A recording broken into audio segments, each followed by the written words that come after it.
Oke, selamat siang teman-teman semua. Kembali lagi sama aku David dari CryptoFems dan di video kali ini kita akan membahas tentang dollar cost averaging.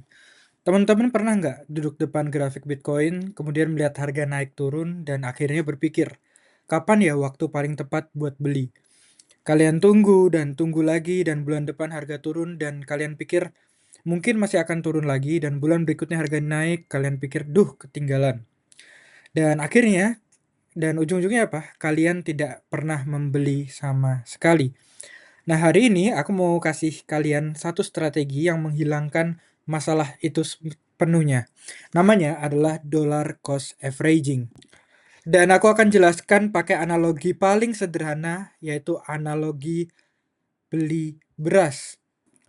Mari kita bayangkan ada seorang ibu rumah tangga yang setiap bulan tanggal 1, dia belanja ke pasar dan dia selalu membeli beras. Di bulan Januari harga berasnya itu 15.000. Di bulan Februari harganya 20.000 dan di bulan Maret harganya 12.000. Apakah ibu ini stres? Apakah dia buka YouTube dan nonton video kapan harga beras akan turun? Jawabannya adalah tidak. Setiap bulan dia akan tetap buat belanja, setiap bulan selalu dengan budget yang sama. Nah, ini persis dengan prinsip DCA dalam investasi kripto. Kamu tidak bisa mencoba menebak kapan Bitcoin akan murah ataupun mahal. Kamu cukup menerapkan satu angka, misalnya 100.000 per bulan, dan beli di tanggal yang sama setiap bulannya. Saat harga Bitcoin lagi tinggi, uang 100.000 kamu beli dapat Bitcoin yang lebih sedikit. Tetapi ketika harganya rendah, kalian mendapatkan Bitcoin yang lebih banyak. Secara otomatis rata-rata harga beli kamu jadi lebih baik daripada orang yang menunggu waktu yang sempurna. Coba kalian lihat tabel harga beras dan gimana prinsip DCA bekerja. Dan sekarang lihatlah hasilnya di bagian bawah tabel. Total modal yang dikeluarkan hanya 300.000.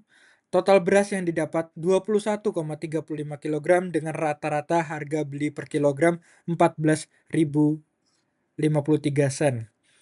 Dan padahal kalau teman-teman cek harga beras sempat harganya mencapai 20.000 di all time high-nya. Tapi dia bisa mendapatkan rata-rata di 14.000. Dan teman-teman tinggal bayangin kalau ini adalah Bitcoin. Logikanya kurang lebih sama. Cuman bedanya kalau kita beli beras, kita tetap beli di harga berapapun karena kita butuh buat makan. Dan Bitcoin, kalian bisa terapkan hal yang sama. Beli di harga berapapun pada tanggal tertentu ataupun bulan tertentu.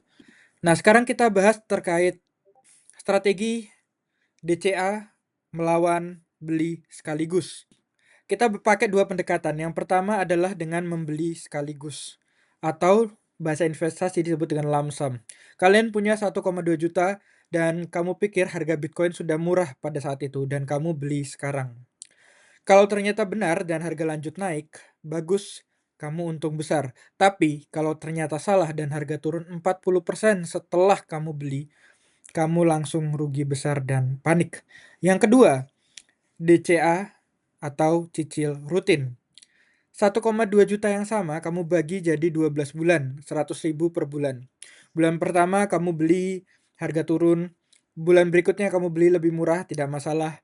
Kemudian harga naik, aset kamu di bulan lalu sudah naik nilainya, jadi juga tidak bermasalah. Yang penting apa? Cuman satu yang penting, yaitu konsisten. Dan inilah alasan kenapa DCA itu sangat disarankan buat pemula dan gak hanya pemula, tapi ini menjadi strategi favorit para investor jangka panjang di seluruh dunia. Berlaku untuk saham, emas, dan tidak hanya untuk kripto. Dan orang-orang banyak yang bilang bahwa investasi di Bitcoin itu perlu duit besar. Harga Bitcoin itu aja harganya menyentuh 1 miliar. Bahkan di all time high 1,8 miliar. Bagaimana aku bisa membeli harga yang begitu mahal? Dan ini adalah pemikiran yang salah bahwa Bitcoin itu bisa dipecah menjadi 100 juta Satoshi. Sehingga teman-teman nggak perlu membeli satu keping Bitcoin karena Bitcoin itu bisa dibagi. Sehingga aku bikin simulasi buat DCA. Dengan misalnya investasi 100.000 aja per bulan selama durasi 12 bulan dengan asumsi return di 30% ataupun kita bikin kecil aja di 15%. Dengan total modal 2,4 juta, estimasi nilai akhir menjadi 2,6 juta dengan estimasi keuntungan 190.838 dengan keuntungan 8%.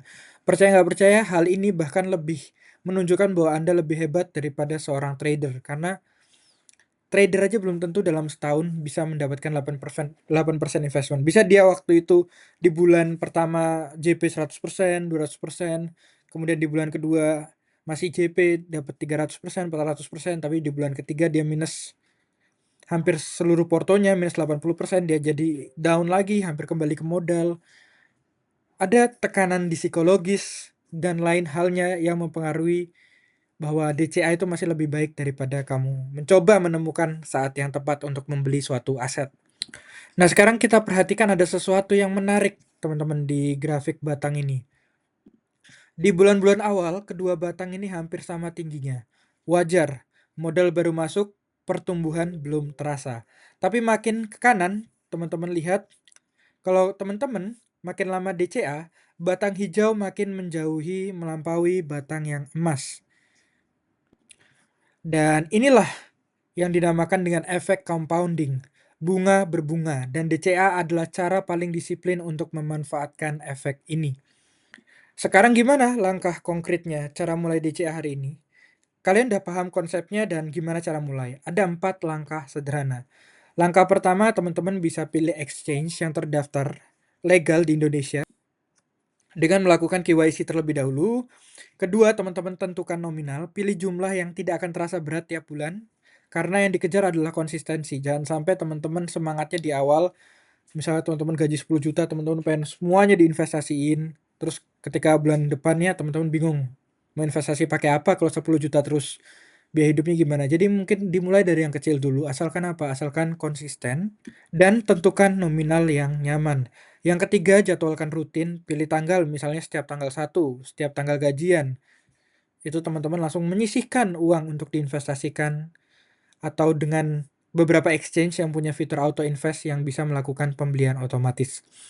Dan langkah keempat, ini yang paling sulit. Teman-teman boleh untuk meditasi dan melakukan apapun untuk yang namanya jangan pernah panik. Kalau harga turun, naluri kalian akan berteriak, jual sekarang sebelum makin rugi. Lawan naluri itu, karena dalam strategi DCA, harga turun artinya bulan ini kamu beli lebih murah, kamu mendapatkan barang lebih banyak. Itu bukan musibah, itu anugerah. Dan aku mohon teman-teman simpen ini di pikiran dan tanamkan di prinsip kalian. Dan yang ketiga, aturan emas dari DCA yang benar adalah yang pertama, selalu gunakan uang dingin, bukan dari pinjol, bukan dari uang ngambil duit orang, bukan uang sekolah dan lain-lain. Harus uang dingin, karena teman-teman harus paham, kita DCA akan jadi pemenang di jangka panjang. Kalian gak akan bisa menang dalam jangka pendek, gak bisa berharap bahwa beli bulan ini atau beli dalam setahun teman-teman udah mendapatkan reward yang sangat banyak. Itu nggak bisa kayak gitu, teman-teman. Yang kedua adalah konsisten apapun kondisi pasar.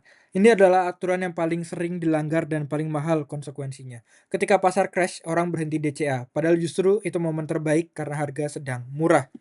Kembali lagi ke analogi beras, kalau harga beras turun drastis, apakah ibu itu berhenti belanja? Apakah kita jadi nggak makan nasi? Tidak, justru dia senang karena uangnya lebih efisien. Bisa jadi di awal yang dia mau niatnya beli beras 5 kilo, dengan duit yang sama dia bisa beli beras 6-7 kilo. Dan aturan ketiga, tetapkan horizon waktu minimal 1 tahun. DCA bekerja optimal itu jangka menengah, jangka panjang. Jika kamu butuh uang dalam 3 bulan, jangan pernah memasukkannya ke kripto. Dan 3 kesalahan umum investor pemula adalah panic sell saat harganya crash, dan kedua, beli saat harga euforia. Ketika semua orang sibuk membeli Bitcoin, mungkin itu udah saatnya atau waktunya kalian untuk berpikir ulang. Apakah ini saya boleh invest lebih banyak atau tetap konsisten aja? Jangan ketika euforia kalian membeli dengan lebih banyak. Selalu konsisten dengan nominal yang ada. Dan ketiga adalah mengecek harga setiap jam, setiap hari. Teman-teman harus paham bahwa DCA adalah strategi pasif. Kalau kalian beli, kalian simpan, kalian lanjutkan bulan depan. Kalau kamu cek harga setiap jam, kamu akan selalu menemukan alasan untuk khawatir, dan kekhawatiran itu akan mendorong keputusan emosional yang merugi. Dan terakhir, aku mau kasih penutup bahwa Waktu terbaik membeli aset apapun adalah sekarang dan setiap bulan setelah ini. Sekian dulu dari aku, semua omonganku ini bukan nasihat finansial. Ini hanya pengalamanku pribadi dalam berinvestasi di kripto. Sekian dulu dari aku, sampai jumpa di video selanjutnya.